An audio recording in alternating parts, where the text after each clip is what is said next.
Meus queridos irmãos e irmãs, a paz do Senhor. Eu sou o professor Joseone e nesse momento estamos iniciando nossa EBD em síntese. Essa tem inteira responsabilidade da Assembleia de Deus em Mossoró. E hoje estaremos na nossa penúltima lição. Estamos encerrando já nosso trimestre, que tem como título da nossa lição a supremacia das Escrituras, a inspirada, inerrante e infalível Palavra de Deus. Hoje, lição 12, que tem como título da lição As Epístolas Instruem e Formam Cristãos. Textuário deixa bem claro o seguinte: está na segunda carta ou epístola do apóstolo João, versículo 3. Como só tem um capítulo, a gente só chama versículo 3.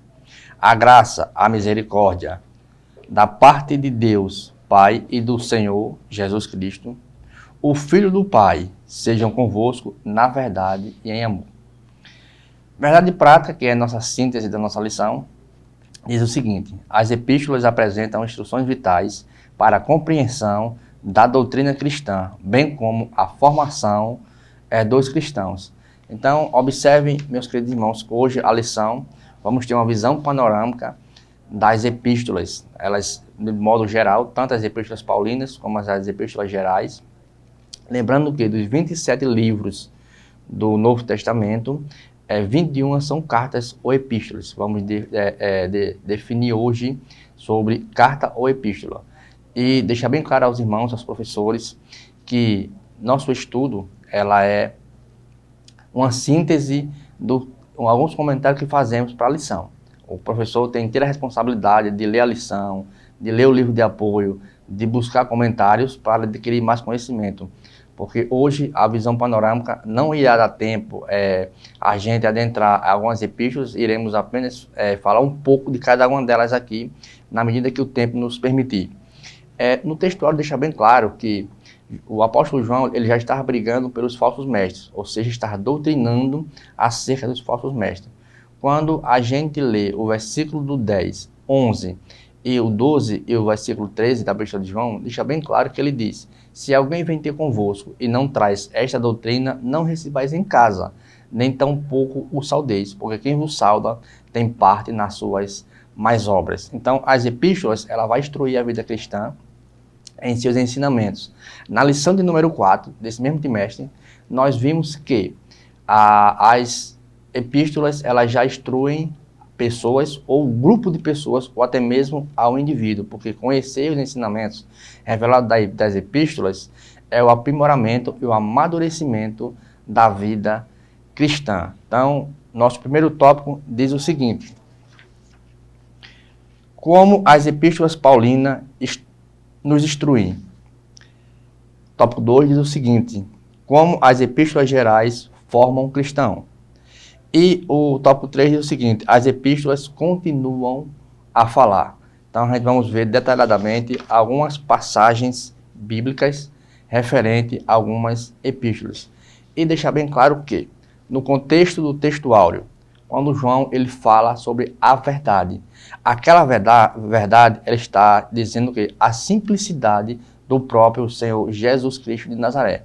Quando ele combate as heresias, ele mostra Cristo acima de todas as coisas. E justamente era o que o percorrer das cartas elas faziam. Então, mas na verdade, o que é epístola e o que são cartas? A gente sabe que as epístolas e as cartas, elas têm o mesmo significado. Ela tanto pode escrever cartas, dependendo da sua tradução, como pode ser também epístola. E no Novo Testamento apenas apresentamos 20 passagens que referem tanto a epístola como cartas. Isso dependendo da nossa versão. Mas o que é uma epístola? Uma epístola ou uma carta, ela é uma correspondência escrita para um ou mais destinatários, né? A gente vê que também temos cartas ou epístolas que foi destinado a pessoas. Então, deixa bem claro, o nosso tópico aqui, ele vai falar de Romanos, de Gálatas, de 1ª e 2ª Coríntios e de Efésios. Mais uma vez, dizendo aos irmãos que as epístolas elas são classificadas na teologia de uma forma. Por exemplo, epístolas paulinas, são 13 cartas ou epístolas que vai de Romanos até Filemão. Temos também as epístolas escatológicas, que é 1ª e 2ª Tessalonicenses. Temos as epístolas soteriológicas, que são Romanos, Gálatas e Coríntios. Temos também a epístola das prisões, que é Paulo escrevendo a Efésios, Filipenses, Colossenses e Filemão. E epístolas gerais, que vai de Hebreus até a epístola de Judas, que é o irmão do Senhor Jesus Cristo de Nazaré. E a epístola dos Romanos, ela é bem prática, que ela deixa bem claro que o fundamento é a justificação da fé. Foi escrita por Paulo. Paulo estava na cidade de Coríntios, né, por ocasião de se levantar alguns recursos, e ele apresenta algumas formalidades dessa carta. Escrita entre o ano 57 a 58 depois de Cristo, ele fala, primeiro ponto, da pecaminosidade do homem, da justificação da fé e os efeitos da fé. Então, a carta ela tinha essa direção, mostrar a pecaminosidade do homem, a justificação pela fé e os efeitos da justificação. Já a carta de 1 aos Coríntios, lembrando, irmãos, que a carta de 1 aos Coríntios, ela é uma segunda carta. Por quê? No capítulo 5 em diante, a gente vê que Paulo já tinha escrito uma carta. E essa carta ela se perdeu, não chegou. Então foi justamente que Paulo fez essa outra carta entre os anos 55 a 56 depois de Cristo, quando ele estava pastoreando na cidade de Éfeso. E a carta tem como os pecados cometidos por um homem carnal, a importância da ressurreição e a unidade da igreja. 1 Coríntios, capítulo 10, verso 32, ele fala lá que lá tem judeus, gregos e igreja. Eles classificam 3 pessoas, ou melhor, gregos, igreja e Israel. Já a epístola de 2 Coríntios, ele fala de um mistério autêntico. Ou seja, ele vai falar de quê? Da preciosidade de Cristo e as promessas para os santos. Veja só que as epístolas, elas têm uma conotação. Então, dessa conotação, elas trazem algo para nós. Por exemplo, Colossenses, capítulo 4, verso 16, ele deixa bem claro aqui na sua carta o seguinte: e uma vez lida esta epístola perante vós. Então, ela tinha que ser lida perante todo o povo. A epístola aos Gálatas também vai deixar bem claro sobre o quê? A liberdade oferecida pelo Evangelho. Gálatas 5:13, ele deixa bem claro que nós somos livres, mas nós não devemos usar dessa liberdade para dar ocasião à carne. E lá ele mostra uma relação de fruto do Espírito. E também vai falar da nossa liberdade resgatada na cruz do Senhor Jesus Cristo. Já na Epístola das Prisões, que é a primeira carta a Efésios, Paulo escreveu quando ele estava preso, aproximadamente no ano 62 depois de Cristo. E alguém pode perguntar, irmãos, carta é livro? Periodicamente, sim. Carta, ela podemos também chamar de livros, porque ela tinha destinatário e as pessoas quando liam. Hoje em dia as cartas ela têm em média ou livros acima de 48 páginas, mas a gente entendemos que cada epístola que foi escrito, ela serviu para a igreja e hoje são livros apresentados para o nosso conhecimento, para o nosso amadurecimento cristão. Então, a carta de Efésios vai falar que o propósito da salvação, que pela graça sois salvos, mediante a fé, isso também a gente já vimos em Romanos e também em Gálatas. Vai falar também da transformação do homem e da unidade entre a relação homem e mulher, igreja e Jesus. A carta aos Filipenses é uma carta bastante,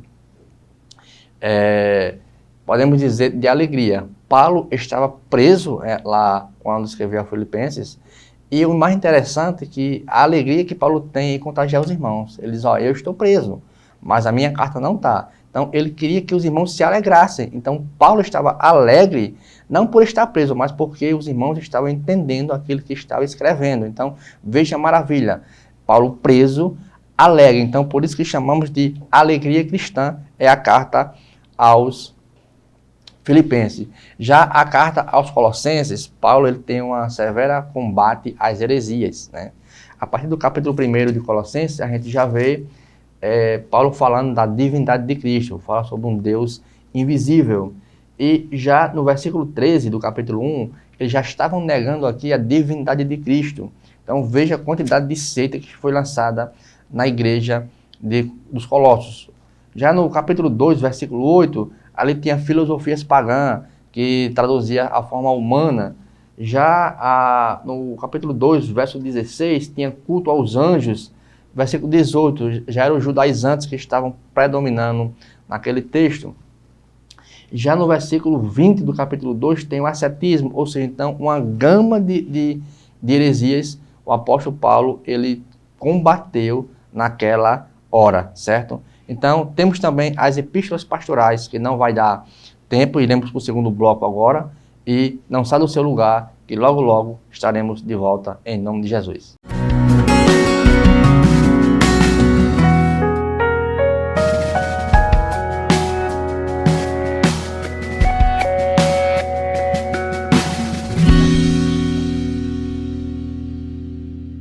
Estamos de volta por mais um bloco, esse nosso bloco número 2, que tem como título As Epístolas Gerais nos formam. Então, irmãos, mais uma vez, os professores, superintendentes, quero dar aquele abraço, e vocês leiam a lição detalhadamente, leia epístola por epístola. Apenas estamos fazendo uma visão panorâmica para auxiliar mais a lição. Não vamos ler a lição fica a responsabilidade a cargo do professor. E nesse momento, vai falar das epístolas gerais. Eu queria, antes de entrar nessas epístolas, falar de 1 Tessalonicenses, né, que tem, as pessoas perguntam, qual foi a primeira epístola a ser escrita? Existem conceitos doutrinários que acham que foi 1 Tessalonicenses. Outros preferem Gálatas, então fica nesse meio termo. Mas sabemos que a carta aos Tessalonicenses, ela foi escrita em um período do ano 51 a 52 depois de Cristo, porque há vários achados arqueológicos que comprovam a existência dessa carta. E o mais ilustrado nessa carta é a preparação para a vinda do Senhor Jesus Cristo. E já na segunda é a preservação da vinda de Cristo, ou seja, já na primeira carta, em cada capítulo, o apóstolo Paulo, ele cita a vinda do Senhor. Capítulo 1, versículos 9 e 10, capítulo 2, verso 19, capítulo 3, verso 13, capítulo 4, como é bem conhecido, do versículo 13 ao versículo 18, e capítulo 5, verso 23. Então, os 5 capítulos da primeira Tessalonicenses, ele fala da vinda do Senhor. Já a segunda carta de Paulo aos Tessalonicenses, ele já vai falar da preparação da vinda de Cristo.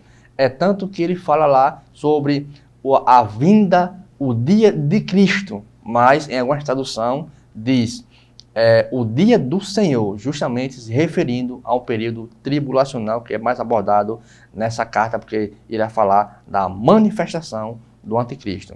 Então, já nas cartas, nas epístolas gerais, ou cartas gerais, temos a carta do apóstolo Pedro, né? Apóstolo Pedro, homem que andou com Cristo, que teve com Cristo, foi a primeira carta dele, chamada de Epístola de Coragem, ou Carta de Esperança, porque ele falou algo maravilhoso, que os verdadeiros filhos de Deus estão sujeitos aos sofrimentos, né? Então ele mostra isso na sua carta.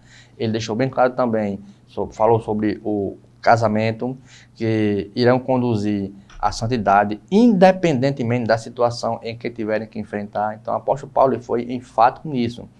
A carta também de Tiago, chamada Universal, que esse Tiago não muitos Tiago na Bíblia que é apresentado, mas esse Tiago aqui, ele é irmão do Senhor. Ele aparece em Mateus, capítulo 13, verso 55, e em Marcos, capítulo 6, verso 3. E também há muita controvérsia através dessa carta entre Paulo e Tiago. Deixar bem claro que Tiago, ele parece apresentar uma justificação pelas obras. E justamente, ele mostra a justificação da salvação pelas obras. E Paulo ensinou pela graça. Mas como é isso, né? Então, a identificação dele aqui é justamente porque Paulo, ele fala a divindade da graça de Deus, pela graça de Deus. E Tiago, ele mostra aos homens, tanto que no capítulo 4, ele deixa bem claro, de onde vêm as guerras e pelejas contra vós? Não vêm dos vossos próprios prazeres, então ele mostra a justificação pelas obras diante do homem. E Paulo ensinou que pela graça diante de Deus. Isso a gente vê em Romanos, capítulo 4, verso 5, em Tito 3, do 5 ao 7. E também temos umas cartas também direcionadas a Primeira, segunda e terceira João. Essas cartas, João ele foi ferrenho em combater os falsos mestres, como a gente já viu aqui já no texto áureo, e esse combate, as igrejas estavam falando muita coisa que chama aqui até de anticristo, alguma situação da carta de João.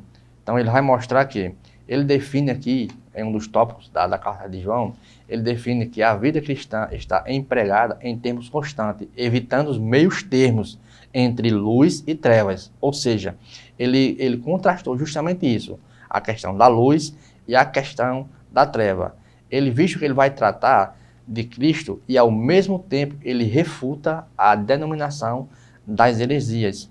Já a segunda carta de João, ele escreveu a senhora eleita, ou seja, ele mostra o quê? Contra os falsos obreiros. Esses falsos obreiros, profetas, evangelistas, eles perambulavam pelas igrejas, fazendo o quê? Com que as pessoas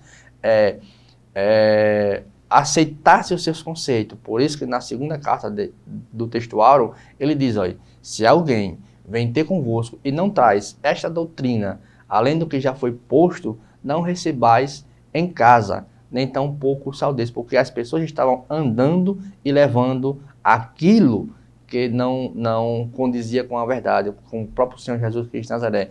E ele disse que os próprios cristãos são os próprios anticristos, e já há muito anticristo no mundo, então ele enfoca isso.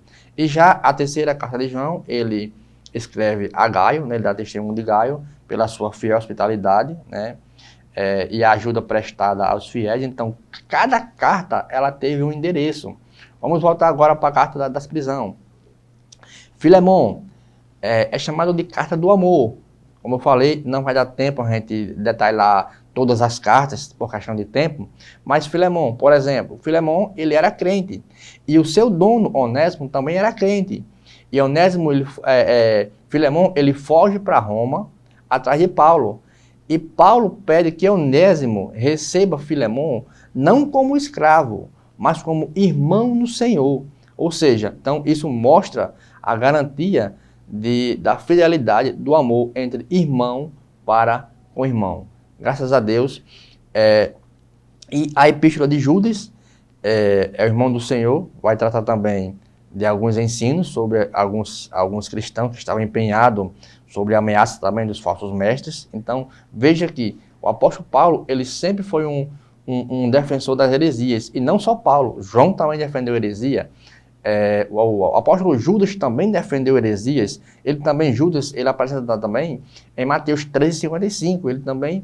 Ele aparece nesse contexto com o próprio Senhor Jesus Cristo de Nazaré, se reformando que ele era irmão de Tiago, e Tiago era irmão do Senhor Jesus Cristo de Nazaré. Então, meus queridos irmãos, mais uma vez, leiam a lição, leiam as introduções de cada carta, de cada epístola, para nos aprofundarmos mais nesses belíssimos obras literárias que foi deixado para a igreja, que foi deixado para o nosso entendimento, para a nossa doutrina. Eu agradeço a Deus, não saia do seu lugar, que logo logo iniciaremos o bloco número 3.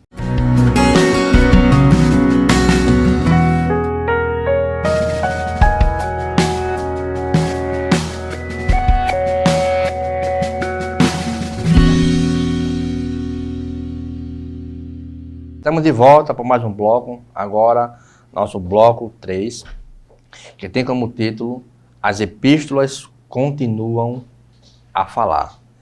E nesses tópicos é bem interessante que você tenha bastante atenção nesses 3 subtópicos. Tópico 1 diz a doutrina da justificação. Tópico 2, subtópico 2, a doutrina da santificação. Subtópico 3, a doutrina da glorificação. É tanto que, quando a gente fala em justificação, a gente vê que isso é um processo. Nesse processo, Paulo, ele escrevendo a Romanos capítulo 3, verso 24, no 26 ele diz que o salário do pecado é a morte, né? Diz que nem todos são justificados diante de Deus. Sendo justificado gratuitamente pela sua graça, pela redenção que há em Cristo Jesus. Justificação é um processo, certo? Pela qual a culpa minha culpa do homem, ela é transferida para outro. Ou seja, então, no caso, a minha culpa, ela foi transferida para o Senhor Jesus Cristo de Nazaré, que pagou essa conta através do seu sacrifício expiatório na cruz. Então, isso tem um processo, são 8 passos desse processo que eu vou detalhar um por um aqui na medida do tempo. Temos também um subtópico 2, vai falar da santificação. Santificação, ela é um processo, tem que ser, na vida do cristão, lendo as epístolas, lendo as cartas, ela tem que ser progressiva, ou seja, vai tratar de quê?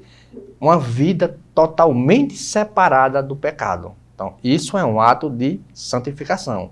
Ela é progressiva, ela não pode ser regressiva. Então, quando a gente se converte ao Senhor, eu vou passar detalhadamente, a gente tem um processo de aprendizado. E desse aprendizado, quando vem o amadurecimento, vem a santificação. Nesse processo, eu tenho que ser inteiramente separado do pecado. Isaías 59:2, ele diz que as minhas iniquidades, ele faz separação entre mim e Deus. E quando eu amo o mundo, eu sou amigo de Deus. Então, eu não tenho um processo de separação da vida de pecado. E temos também o subtópico 3, que vai falar da glorificação, que é uma etapa justamente do processo da santificação que vai trazer a minha salvação. Parece complicado, mas eu vou tentar trazer aqui mais detalhado em 8 passos para cada um que está nos escutar. Por exemplo, primeiro passo, vem do homem, vem o arrependimento. Marcos capítulo 5, 1, verso 15, Jesus deixou bem claro, o reino do Senhor está próximo. Arrependei-vos e crede no Evangelho. Então, o primeiro ponto é o arrependimento. Então, esse é nosso primeiro passo. Através da conversão, eu me arrependo. Nesse arrependimento, vem o segundo passo agora, que é a conversão, que é a mudança de direção de vida. Eu seguia para algum lado e agora mudei de direção. Eu passo a seguir a Cristo. Olha só, primeiro passo, arrependimento. Segundo passo, conversão. Terceiro passo é o perdão dos pecados. Que quando nos arrependemos e nos convertemos, nossos pecados eles são apagados. O próprio apóstolo Pedro, ele frisou isso bem claro em Atos capítulo 3, verso 19. Arrependei-vos e convertei-vos para que sejam apagados os vossos pecados. Olha só os passos. Arrependei-vos, primeiro passo, arrependimento. Segundo passo, convertei-vos.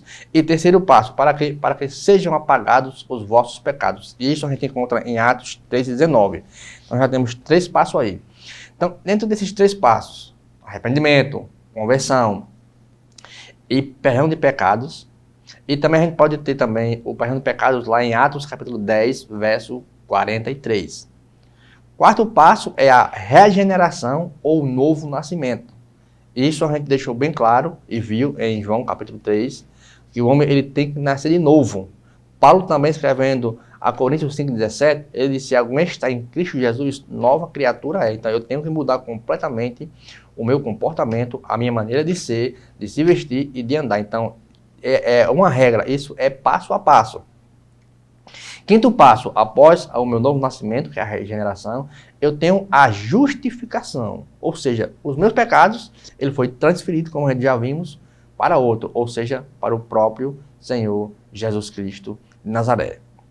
Temos o sexto passo, agora é a adoção de filhos, né? Que é a regeneração e a justificação, ela nos tornou, né, filho de Deus. Isso a gente podemos ver em João 1,12. Veio para o que era seus, e os seus não receberam. Mas a todos quanto receberam, deu-lhes o poder de serem feitos filhos de Deus, aos que crê em seu nome. Olha só, eu tenho arrependimento, conversão, perdão de pecado, regeneração ou novo nascimento, justificação e agora adoção de filho. Veja bem que o passo a passo ele é bem definido. Aí temos agora o sétimo passo, que a gente já viu, a santificação. Santificação, ela significa literalmente apartar-se do mal, ou seja, eu tenho que estar voltado puro para o Senhor. É uma condição necessária para desfrutar de uma comunhão perfeita com Deus. Então, essa é nosso sentido de santificação. Porque Deus é santo, assim como Ele é santo, Ele quer que nós sejamos santos. Então, olha, temos arrependimento, conversão, perdão de pecados, regeneração, justificação, adoção de filhos, santificação. Dentro desses 6 passos, nós temos agora o quê? A glorificação. Nosso 8º passo, a glorificação. Este ato vai ocorrer quando Jesus voltar para arrebatar a sua igreja, ou mesmo se eu deixar de existir, mas que eu esteja com o Senhor Jesus Cristo de Nazaré, seguindo todo esse passo. Então, veja bem, existem esses passos para quê? Para que o homem torne perfeito e seja fiel ao nosso Senhor Jesus Cristo de Nazaré. Um desses passos, ele não pode falhar. Tiago 4,4, na sua epístola universal, ele diz: infiéis, não sabeis vós que a amizade do mundo é inimizade contra Deus? Ou seja, quem se constitui amigo do mundo, ele torna um inimigo de Deus. Então, as cartas têm esse intuito, falar para o povo aquilo que o povo precisava, aquilo que o povo estava necessitando, mas também tinha momentos de exortação, de chegar com palavra mais dura para o povo. É tanto que, quando Paulo escreve as cartas pastorais a Timóteo e a Tito, ele deixou bem claro, e Timóteo lhe agradece. Ele diz: eu agradeço por fazer parte desse ministério, lá em Timóteo capítulo 1, versículo 15.